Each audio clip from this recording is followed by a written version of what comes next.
الله وبركاته. معاكم محمد احمد يوسف من صفحه ابو ميدو. زي ما بقول لكم احنا النهارده هنتكلم في حاجات الرياضه، نتكلم مثلا انتقالات اللعيبه الجداد ازاي، يعني هما ليه راحوا وليه كده. اول حاجه بقى هنبدا زي الدون بقى، دي مش عاوزه دي، الدون كريستيانو رونالدو. اول حاجه كريستيانو رونالدو لاعب عنده عمره 38 سنه، ودلوقتي هو لاعب عنده كام سنة؟ هو دلوقتي هو لاعب بصراحة أسطورة، وتاني لاعب أحسن في العالم ليونيل ميسي. هي مش عاوزة كلام، عشان هما أصلا الاتنين دول لو اتحطوا في فرقة واحدة هتكون مدعكة يعني في الدوري السعودي. لكن ميسي بهبله راح انتر ميامي، يعني زي ما بقول لكم كده. زي نيمار جونيور البرازيلي راح الهلال السعودي. فينيسيوس جونيور دلوقتي راح الريال، هو الريال من زمان، بس انا بحب اقول لكم زي ما بقول لكم كده.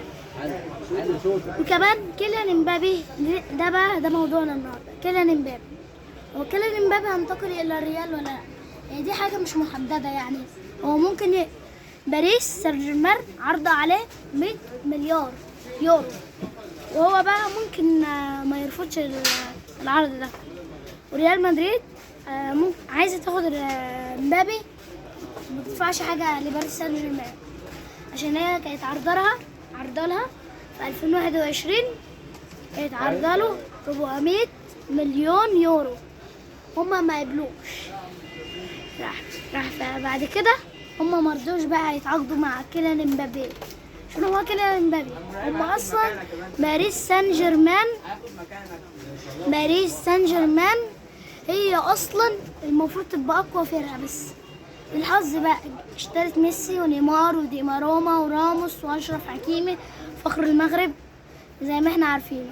زي ما بقول لكم كده، نهاركم سعيد. زي ما كلمتكم دلوقتي اهلا بكم في صفحه ابو ميدو، وخلاص سلام.